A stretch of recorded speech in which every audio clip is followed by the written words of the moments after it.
사랑해요. 사랑해요. 와인이.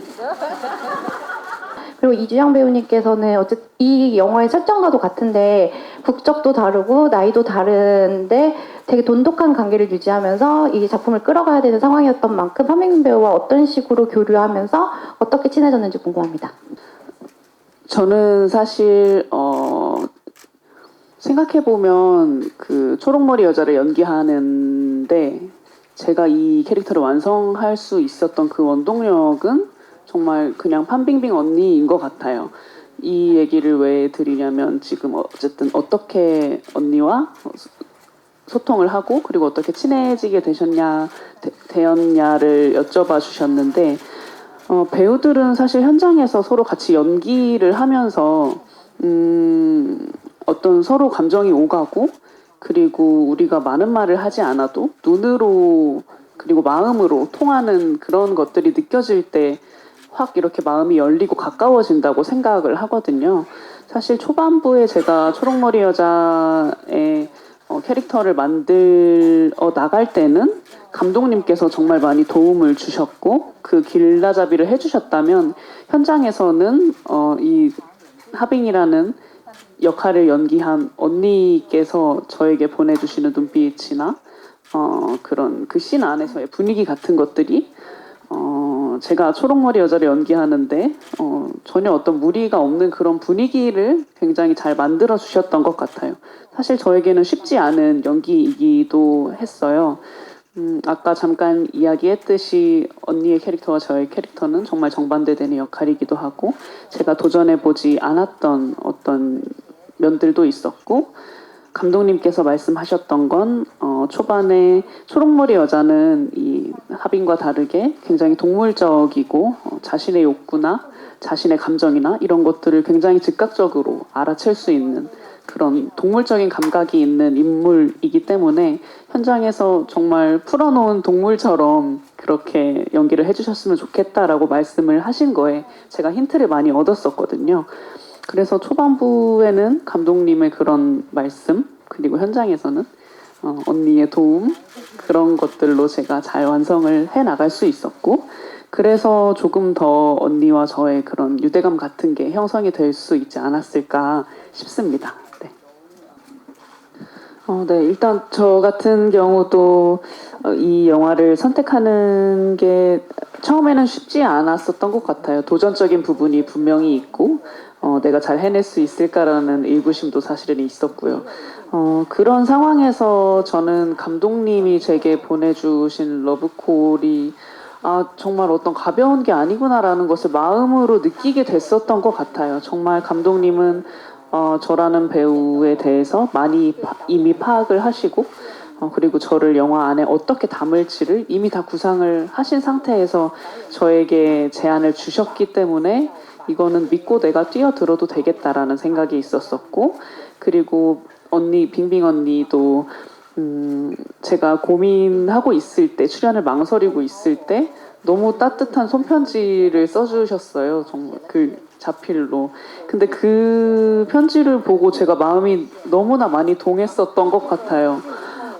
제가 정말 연기 활동을 하면서 내가 이런 편지를 받게 되다니 그것도 빙빙 언니에게 그런 생각을 하니까 이 영화에 내가 출연하지 않는 것은 이 두 분의 어떤 저에 대한 기대를 저버리는 행동인 것 같아서 정말 마음이 동해서 이 두 분과 함께 이 영화를 만들고 싶다라는 생각이 많이 들었었고 그리고 감독님께서 아까 처음에도 살짝 말씀해 주셨지만 여자 두 명이서 고난을 헤쳐나가고 그리고 그 여자들이 달려나가고 이런 스크린 속에 두 명의 여자를 보고 싶어서 이 이야기를 구상하게 되었다라고 말씀하신 것을 듣고 그 영화 나도 보고 싶다라는 생각이 일단 들었던 것 같아요. 그리고 더 나가서 그 영화에 내가 출연하고 싶다 그런 생각도 들었었던 것 같아요. 그래서 저는 너무나 기쁜 마음으로 출연하게 되었었고 일단은 이 작품 자체가 가지는 의미가 너무 컸던 것 같아요. 일단 이렇게 한국과 중국이 그것도 한국 로케이션으로 같이 합작할 수 있다는 거. 저희 실제로 스태프도 거의 중국 스태프, 한국 스태프 이렇게 반반 정도였거든요. 그래서 이런 합작 작품들이 더 많아졌으면 하는 바람도 있고, 그런 어떤 마음으로 저도 조금의 이바지가 되고자 이 작품에 출연했었던 것 같습니다. 사실 판빈빈 배우님께서 한국 팬층이 굉장히 두텁잖아요. 혹시 그 이후에 한국 활동 계획이나 혹시 함께하고 싶은 이주영 배우님 말고 다른 배우나 감독님이 있으신지 궁금합니다. 除了朱茵以外，我谁也不想演了。 이주영 씨 말고는 같이 하고 싶은 배우가 없습니다. 其实我给朱茵写信的那天晚上，我是非常的纠结的。 사실 편지를 쓰는 그날 밤 굉장히 고민이 많았습니다. 我想了一个晚上，因为是要手写信嘛，然后想了一个晚上，到底要怎么样来跟他沟通，来讲这个事情，还有要怎么样跟他去表达我们真的很喜欢他。 사실 그날 제가 직접 손편지를 써야 되는데 말도 안 통하고 과연 어떻게 소통이 가능할까? 그리고 과연 우리가 정말로 그녀를 선택하고 싶어 한다라는 것, 좋아한다라는 것을 어떻게 표현할까 고민을 했습니다. 我记得那天晚上我就很紧张，因为我以前其实也从来没有用手写的方式去跟另外的一个女演员表达情感，所以在这个过程当中，我思考了很久，到底应该说什么样的内容，让她又不会觉得我太过于热情，好像比较不真诚，但是又很想让她能感受到我那个很热情的心情。 怎么样拿捏这个分寸？其实我那天晚上纠结了很久，所以在给他的这个信当中，大概这样一篇纸里面，我用中文写了很多话。我自己后来想了想，我觉得其实挺傻的这个行为，但是我觉得又是一个女演员对另外一个女演员的惺惺相惜。我看过朱茵，跟导演一样，也是棒球少女，还有那个举重妖精，那部戏，就她在这两部戏里面的感受其实是完全不一样的，角色也是完全不一样的。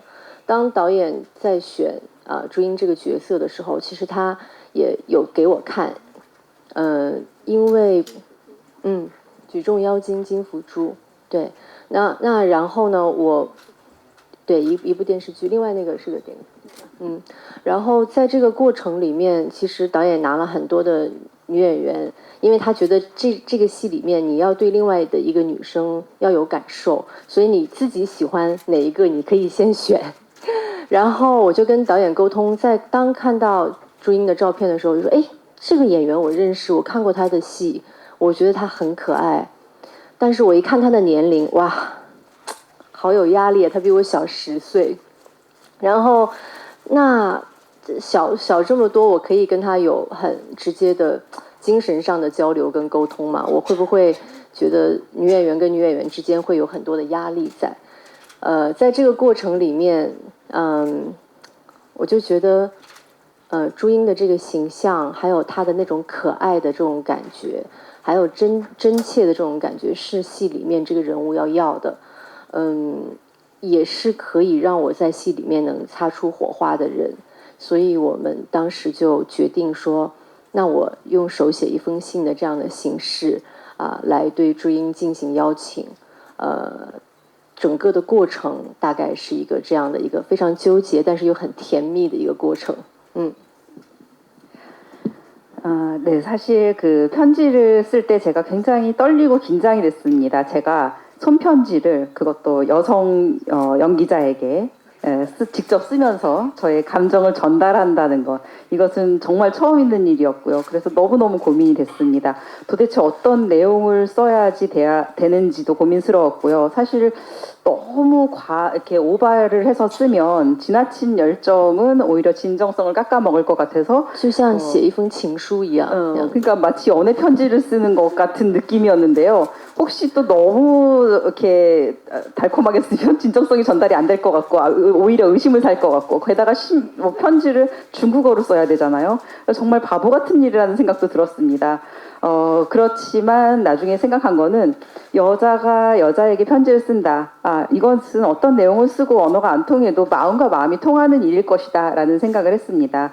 아까 감독님도 야구 영화를 보셨다고 했고 저도 그걸 봤습니다. 그리고 드라마를 봤는데 제가 드라마 제목을 정확하게 못 알아들었습니다. 근데 거기서 보면은 정말 여기서 나오는 역할과는 굉장히 다른 것인데 이 드라마에서도 그렇고 야구 영화에서도 그렇고 이 주는 느낌이 너무 좋았습니다. 그 영화를 보고 주영 씨를 이미 알고 있었는데 감독님이 주영 씨 사진을 내미시더라고요. 그래서 저 이 여자 배우 알아요. 굉장히 귀여운 사람인데 라고 동의를 했다가 나이가 저보다 10살이나 많은 걸 발견하고 굉장히 스트레스를 받았습니다. 여배우들은 이런 것 때문에 정신적인 스트레스를 받을 수 있는데요. 네, 그런데 주영 씨의 이미지가요. 굉장히 귀여운 느낌이면서 진정성을 담고 있는 그러한 모습. 이 모습이 바로 우리 영화에서 불꽃을 일으킬 수 있는 굉장히 중요한 이미지라고 생각을 했습니다. 그래서 제가 손편지를 써서라도 주영이를 데리고 와야지라고 생각을 했습니다. 그래서 이렇게 달달한 스토리가 있었습니다. 我在那个信的最后画了很多颗心给他。 그리고 편지 마지막에 제가 하트를 엄청 많이 날렸습니다.